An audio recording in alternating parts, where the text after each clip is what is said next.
কলকাতা পুলিশের হাতে আটক হলেন রাজ্য বিজেপি সভাপতি ও কেন্দ্রীয় প্রতিমন্ত্রী সুকান্ত মজুমদার। মুর্শিদাবাদে ক্ষতিগ্রস্ত হিন্দুদের জন্য অনুদান সংগ্রহ করতে গিয়ে মঙ্গলবার মুখ্যমন্ত্রী মমতা বন্দ্যোপাধ্যায়ের বাসভবনের অদূরে হাজরা মোড়ে কলকাতা পুলিশের হাতে আটক হন রাজ্য বিজেপির সভাপতি।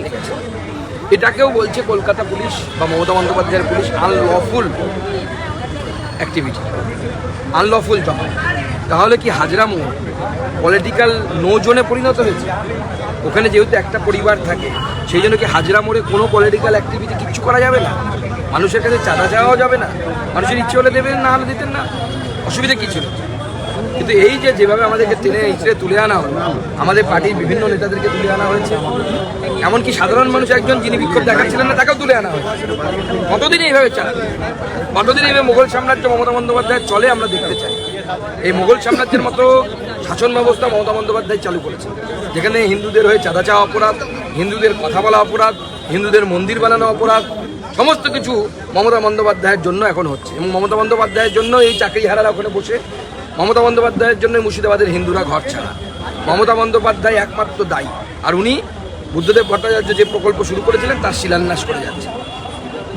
হাজরা মোড় থেকেই কেন বাস না, যে কোনো জায়গা থেকে আমরা শুরু করতে পারি। হাজরা মোড়ে মাননীয় মুখ্যমন্ত্রীর এলাকা বলে সবাই চেনে, এবং সব থেকে বড় কথা, তার নির্দেশে বা তার অনুপ্রেরণায় যারা এই কাজগুলো করেছে, কমসে কম মুখ্যমন্ত্রী বিবেককে কিছুটা তো নাড়া দিতে পারতাম, মুখ্যমন্ত্রীকে আয়নাটা তো দেখাতে পারতাম। দেখুন মুর্শিদাবাদের হিন্দুরা কী অবস্থায় আছে, তাদের জন্য আমরা চাঁদা তুলতে নেমেছি, আপনিও পারলে কিছু করুন। আমরা মুখ্যমন্ত্রীর বাড়িতে উনি বললে যেতে রাজি আছে, চাঁদা দিতে এমনি যাব না, কারণ ওনার জন্যই মারা গেছে এই হরগোবিন্দ দাস, চন্দন দাস। এদের মৃত্যুর জন্য দায়ী যদি কেউ থাকে সেটা হচ্ছে মমতা বন্দ্যোপাধ্যায়। এদেরকে খুন করিয়েছে। কর্মসূচি করা যাবে না, করলে কি পারমিশন নিতে হবে? মে মাসের প্রথম সপ্তাহে মুর্শিদাবাদ যাবেন, তা এই হঠাৎ করে একবার যাওয়ার জন্য টনক নড়ে ওঠা, এটা কেন মনে হয়? মুর্শিদাবাদে উনি মে মাসে কেন যান? এতদিন কি ঘুমোচ্ছে? আরও ঘুমোতে লাগবে। কোনো গুরুত্বপূর্ণ কাজ তো আমরা তো এই মুহূর্তে দেখতে পাচ্ছি না। মাননীয় মুখ্যমন্ত্রী উনি তো যথারীতি যেতে পারতেন। এর আগে যখন নন্দীগ্রাম বা এই ধরনের ঘটনা ঘটেছিল উনি তো দৌড়ে যেতেন, কেন এত দেরি করে যাচ্ছে? প্রশ্ন হচ্ছে ততদিনে কি কোনো কিছু উনি দেখতে পাবেন? কিছুই তো থাকবে না, সব তো ধামাচাপা দিয়ে দেওয়া। যে কাজটা উনি চক্রান্ত দেখার চেষ্টা করছে, সব কিছু বলছে চক্রান্ত আছে। না, ঔরঙ্গজেবও সেই শেষ বয়সে তাই দেখুন। দুটি ওয়ার্ডের মধ্যে ঝামেলা বলা। ইতিহাস পড়ুন, ঔরঙ্গজেব দেখবেন শেষ বয়সে কাউকে বিশ্বাস করতেন না। আমি সেই জন্য মুঘল সাম্রাজ্য জেনে শুনে বলেছি, সবাইকে দুটি ওয়ার্ডে কোথায় পাগল নাকি এরা? হাজার হাজার মানুষ বাস্তুচ্যুত, ঘর লাগাতার। একজন বিএসএফ এর বাড়ি আমি নিজে গিয়ে দেখেছি, একজন বিএসএফ তাকে টার্গেট করে এসেছিল। বিএসএফ বা কেন্দ্রীয় বাহিনী যেহেতু চাকরি করে তাকে খুন করবে, সে কোনো রকমের বিএসএফ কে ফোন করে পালিয়ে বেঁচেছে। 60 বছরের বৃদ্ধ, ছাদে মেরে ছাদ থেকে ফেলে দিয়েছে। ডাইরেক্ট গিয়ে বলছে এই বাড়িতে 3টে সুন্দরী হিন্দু মেয়ে আছে, বের কর শালিগুলোকে। That was the language. গিয়ে শুনুন না মুখ্যমন্ত্রী। সে মেয়েটি 10 দিন পর বাড়ি ফিরেছিল গতকাল, এসে আমাকে বলছে আমরা হিন্দু বলে কি আমাদের বাঁচার অধিকার নেই? তার বিয়ে সামনে 7 মাস পরে। দাদা, যাদবপুরের ঘটনার প্রেক্ষিতে মেদিনীপুরে কোতোয়ালি থানায় পুলিশি অত্যাচারের একটা অভিযোগ হয়েছিল। আজ কলকাতা হাইকোর্টে সেই মামলার শুনানিতে বিচারপতি বলেছেন যে পুলিশের হেফাজতে অত্যাচার প্রমাণিত এবং সিট গঠন করা হয়েছে। এই যে বারবার বিরোধীদের ওপরে পুলিশের আক্রমণ, দেখুন প্রত্যেক জায়গাতে, এমনকি আমাদের ডায়মন্ড হারবারের পুলিশও অভিষেক বন্দ্যোপাধ্যায়ের নির্দেশে আমাদের কেএনএসডি জেলা অর্থাৎ দমদম লোকসভার অন্তর্গত 2 জন কর্মীকে নিয়ে গিয়ে তাদেরকে এজলাসের ভেতরে মারপিট করে, এবং সেটা প্রমাণিত হয় পরবর্তী। সেটা কোনো রকমে ওরা সুপ্রিম কোর্টে গিয়ে ম্যানেজ করেছে। কিন্তু এখন সুপ্রিম কোর্ট থেকে অর্ডার, আমরা ক্লারিফিকেশন চেয়েছিলাম, সুপ্রিম কোর্ট অর্ডার ক্লারিফিকেশন করে দিয়েছে। এসআইটিকে তদন্ত করতে হবে যে তাদেরকে মারা হয়েছে কিনা ভেতরে, এবং সেটা মেডিকেলি প্রুফ।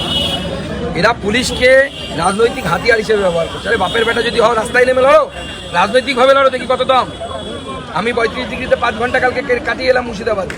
নামুক তৃণমূলের নেতা নেত্রীরা 5 ঘন্টা থাকুক এই গরমের মধ্যে, দেখি কত দম। বলছি আজকে যে কাজটা আপনাদের আটকে দেওয়া হলো, ভবিষ্যতে কি এটা কোথা থেকে? আমাদের মহিলা মোর্চা নামবে, আমাদের মহিলা মোর্চা জেলায় জেলায় নামবে, সব জায়গায় মানুষের কাছে।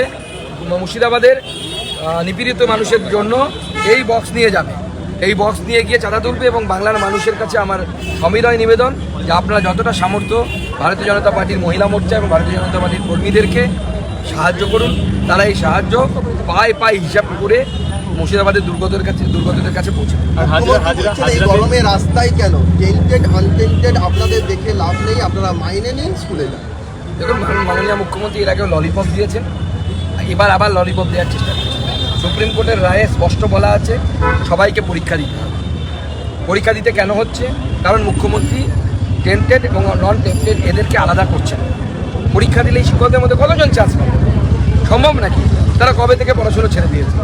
কোশ্চেন হয় হচ্ছে অনার্স লেভেলে, পিজির যদি পরীক্ষা হয় তো অনার্স লেভেলের সাবজেক্ট তো স্কুলে প্রয়োজন হয় না, স্বাভাবিকভাবে সেই মাস্টারমশাই যদি ভুলে যান, সবাই তো সেই অনার্স লেভেলে চর্চা করেন না, তারা বেশিরভাগই চান্স পাবেন না। তার ফলে তাদের চাকরিগুলো আবার বিক্রি করার সুযোগ পাবে তৃণমূল কংগ্রেস। আপনার জেলা দক্ষিণ দিনাজপুরের বিস্তীর্ণ সরকারি স্কুলে এই মুহূর্তে বেতন প্রায় বন্ধ, বেতন বিভ্রাট। দেখুন, এই জন্য বেতন বিভ্রাট, কারণ রাজ্য সরকার কোনো ক্লারিফিকেশন পাঠায়নি যে কাদের মাইনে হবে কাদের মাইনে হবে না। আজকে মিডিয়ার মাধ্যমে আমি এখানে বসে জানতে পারলাম যে এখন নাকি জেলার ডিআই অফিসে নাকি লিস্ট পাঠিয়ে দেওয়া হয়েছে কারা অযোগ্য কারা যোগ্য। কেন? জেলার ডিআই অফিসে যদি পাঠানো হয় কেন্দ্রীয়ভাবে বের করতে কী অসুবিধা? ও যারা অযোগ্য, যারা টাকা দিয়ে চাকরি পেয়েছে, তারা পিঠের চামড়া তুলে নেবে তৃণমূল কংগ্রেসের নেতাদের। আমি সেই অযোগ্যদের বলছি যাদের মাইনে বন্ধ হবে, আপনারা সেই তৃণমূল নেতার কাছে যান, বাড়িতে গিয়ে পেটান, পেটিয়ে পয়সা ফেরত দিন, সুদ সহ নেবেন, 12% সুদ রিজার্ভ করে।